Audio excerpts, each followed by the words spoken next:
유튜브로 읽는 박정희 전기 2권 전쟁과 사랑. 다시 군복을 입게 되다.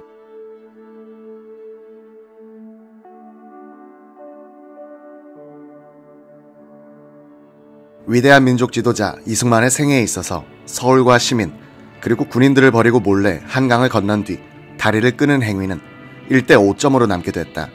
대통령은 국회까지도 버리고 감으로써 210명의 의원들 가운데 62명이 서울에 잔류하게 됐다. 이들 중 8명이 피살되고 27명이 납북되거나 실종됐다. 박정희는 대통령이 된 뒤 이 역사의 교훈에서 서울 사수란 안보 개념을 확립하는 한편으로 안전한 행정수도 건설을 추진하게 된다. 박정희는 여러 번 전쟁이 일어나면 나는 서울에 남아 죽기를 각오하고 싸우겠다는 말을 했다. 1975년 4월 29일 월남 패망을 하루 앞둔 날 박정희 대통령은 서울 사수 서약을 발표한 뒤 일기장에 이렇게 적었다. 자기 나라를 자기들의 힘으로 지키겠다는 결의와 힘이 없는 나라는 생존하지 못한다는 엄연하고도 냉혹한 현실과 진리를 우리는 보았다. 충무공의 말씀대로 필사즉생, 필생즉사이다. 이 강사는 우리가 살다가 묻혀야 하고 길이길이 우리의 후손들에게 물려줘 지켜가도록 해야 할 소중한 우리의 땅이다. 영원히 이 세상이 끝나는 그날까지 지켜가야 한다. 저 무지막지한 붉은 오랑캐들에게 더럽혀져서는 결코 안 된다. 지키지 못하는 날에는 다 죽어야 한다. 박정희의 뇌리에는 국가지도부의 서울 포기가 가져온 지옥도가 찍혀 있었다. 그런 상황을 예상하여 막여보려고 애썼던 입장에 있었던 그로서는 뼈에 사무치는 경험이었다. 한국 전쟁사 제1권은 이렇게 적고 있다. 한강 인도교 폭파로 한수 이북에서 싸우고 있던 장병들 가운데 4만 4천 명의 행방을 알 수 없게 됐다. 7사단의 경우 장병 500명과 기관총 4정 정도만 도강할 수 있었다. 1사단은 5천 명만 도강하고 각종 대포는 유기됐다. 제2, 3, 5사단 역시 흩어진 채 도강하였기 때문에 부대의 편제를 유지하기가 어려웠다.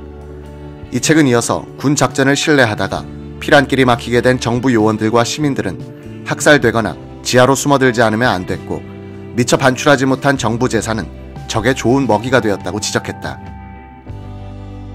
대한민국의 국가지도부는 끝발 순서대로 몰래 서울을 빠져나갔다. 이승만 대통령은 27일 새벽 2시에, 신성모 국방장관은 오후 2시에, 최병덕 육군 총참모장은 28일 새벽 2시에. 최병덕은 서울을 빠져나가기 전에 일선 전투부대에 철수명령을 하달하지도 않았다. 명령을 전투부대에 전달할 만한 통신체제도 유지하지 못했다. 버려진 군인들 가운데 가장 비참한 운명을 맞은 것은 부상자들이었다. 6월 24일 현재 서울 시내 육군병원에 입원 중인 환자는 약 1,300명이었다. 여기에다가 3일간의 전투에서 다친 3,200명의 군인들은 서울대학 부속병원 등 민간병원에도 분산됐다. 서울대학병원은 1개 소대 병력이 지키고 있었다. 28일 인민군이 서울에 진압하자 서울대학병원에선 움직일 수 없는 전상자 80여 명이 한 장교의 지휘하에 뒷산에 올라가 싸우다가 모두 전사했다.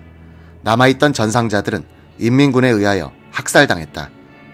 1950년 9월 15일 6본 계엄고등군법회의는 한강 인도교 폭파의 책임을 물어 최창식 공병감에게 사형을 선고했다. 적전, 비행죄가 적용됐다. 정작 책임을 져야 할 폭파 명령자 최병덕 소장은 그 2달 전 하동전선에서 전사한 뒤였다. 최 대령은 9월 21일에 처형됐다. 5.16 뒤 최 씨의 처 옥정회에 재심 청구가 받아들여져 6본 본통 군법회의는 최 씨에게 무죄를 선고한다.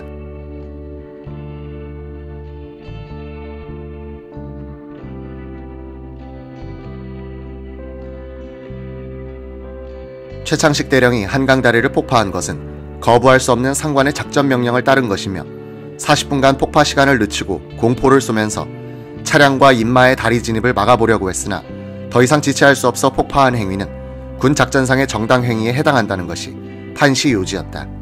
많은 증언자들은 최창식 대령이 인도교 위에 인파가 몰려있다는 것을 알면서도 폭파를 명령한 도덕적 책임은 면할 수 없다는 견해를 보이고 있었다.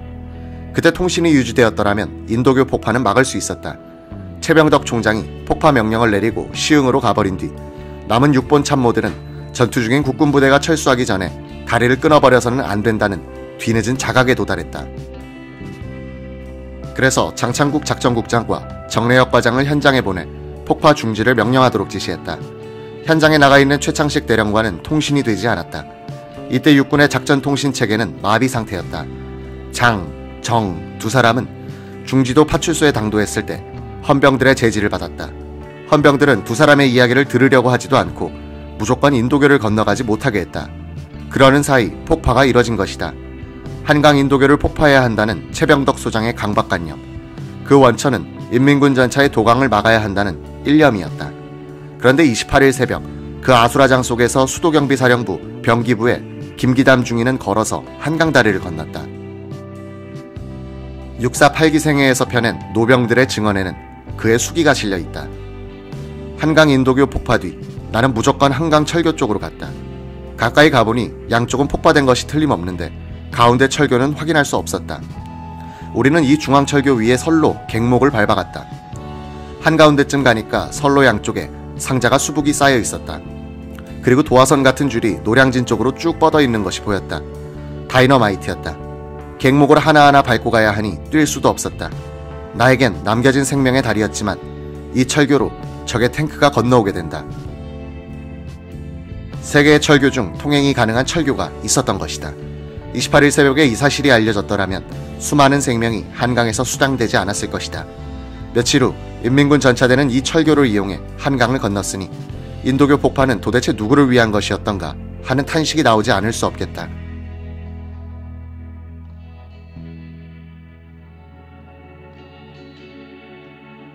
육군본부 정보국은 6월 28일 오후 이동하는 육군본부를 따라 시흥 보병학교에서 수원의 한 국민학교 건물로 옮겼다.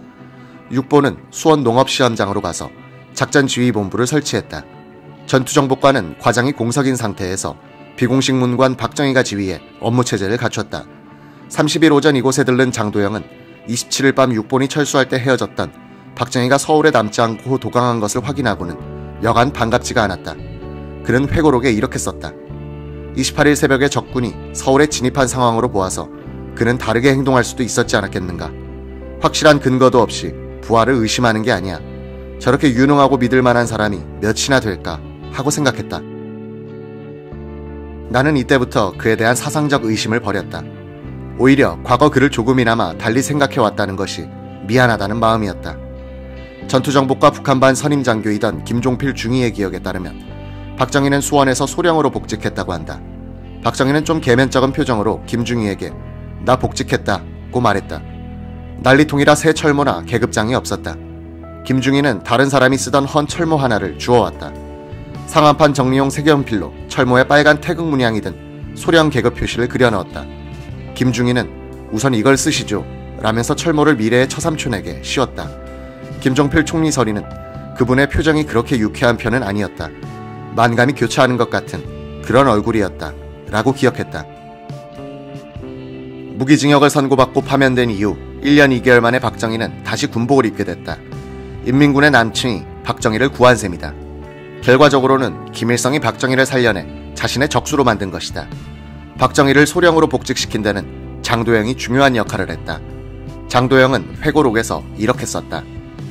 새벽에 책상 위에서 잠을 자고 일어나 살펴보니 상황실 저쪽에 몇몇 당직하는 장교들이 있었는데 그 중에는 박정희 문관도 끼어있는 것이 보였다. 그는 여전히 낡은 작업복을 입고 있었다. 나는 근무에 열중하고 있는 그를 바라보며 문득 그를 계속 문관으로 둘 것인가, 장교가 심이 부족한데 그를 현역으로 복직시켜야 하지 않을까 하는 생각이 들었다. 장도영 국장은 최병덕 육군 총참모장의 후임으로 막 임명된 정일관에게 박정희를 복직시켜달라고 건의했다. 정일관은 쓸데없는 말이 나오지 않을까 하고 난색을 보였다. 장도영은 박정희가 서울이 함락될 때 취한 행동을 설명해 주었다. 정일관은 그러면 잘 생각해보자 라고 했다. 며칠 후 다시 건의하자 정일관 총장은 장도영을 데리고 신성모 국방장관을 찾아가 보고를 했다. 신 장관은 즉석에서 승낙해 인사발령을 냈다고 한다. 박정희는 정식 발령이 나기 전에 장도영 대령으로부터 내락을 받고 계급장을 먼저 단 것으로 추정된다.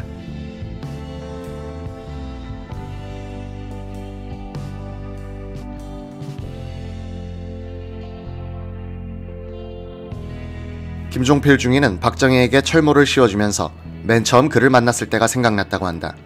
1949년 5월 6.4 8기로 졸업한 뒤 전투정보과에 배치된 김종필 등 15명의 신임 소위들이 유양수 과장에게 신고를 하니 유소령은 박정희한테도 인사를 하라고 시켰다. 작은 방에 앉아있는 작은 사람이 일어나더니 나한테는 신고할 것 없어요 라고 인사받는 것을 피하는 것이었다. 나는 이제 군인이 아닌데 하는 자격지심의 발로였다. 김종필은 기자에게 나는 당을 많이 만든 사람인데 그때는 대한음주당을 만들었다고 했다. 육사 8기 출신 장교들이 술 좋아하는 박정희를 당수로 삼아 거의 매일 막걸리를 마시러 다녔다. 당원의 자격은 큰 양재기에 가득 담긴 막걸리를 입을 떼지 않고 단숨에 들이킬 수 있는 주량이었다. 당원의 등급은 주량과 태도에 따라 주신, 주성, 주호, 주걸, 주객으로 나누었다. 당수는 주신과 주성급이라야 하고 어디를 가든지 술값을 부담하고 여자를 건드려서는 안 된다는 조건이 붙었다. 박정희는 아이고 나는 당수 자격이 없어 주호만 하겠다고 사양했다.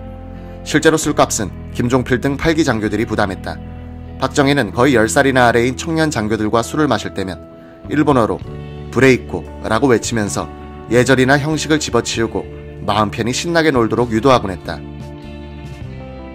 박정희는 관사로 8기생들을 초청해 점심을 자주 대접했는데 이현란이 내오는 것은 항상 국수였다. 김종필이 어느 날 관사에 갔더니 이현란은 떠나버리고 박정희만 혼자서 덩그렇게 앉아있었다. 김종필도 서울 사대 3학년 재학 중 이화여대생과 사귀다가 실연해 그 충격을 잊기 위해서 13년대 사병으로 지원 입대했다가 구타를 견디지 못하고 탈영한 전력이 있었다. 그는 탈영병 생활을 몇 달 하다가 마음을 고쳐먹고 다시 육사 교도대 졸병으로 입대했다. 여기서 행정처장의 당번병으로 근무하다가 육사 8기로 들어갔던 것이다. 6.25를 전후한 시기에 음지와 양지를 거치면서 박정희, 김종필은 끈끈한 정과 존경심으로 맺어진다. 두 인물의 특별한 인연은 한국 현대사에 흥미있는 이야기거리가 된다. 두 사람은 대조적인 성격의 소유자였다. 부끄럼 타고 내성적이며 강직하고 규격적인 박정희에 대하여 김종필은 다정다감하고 다재다능하며 명랑하고 낭만적이었다.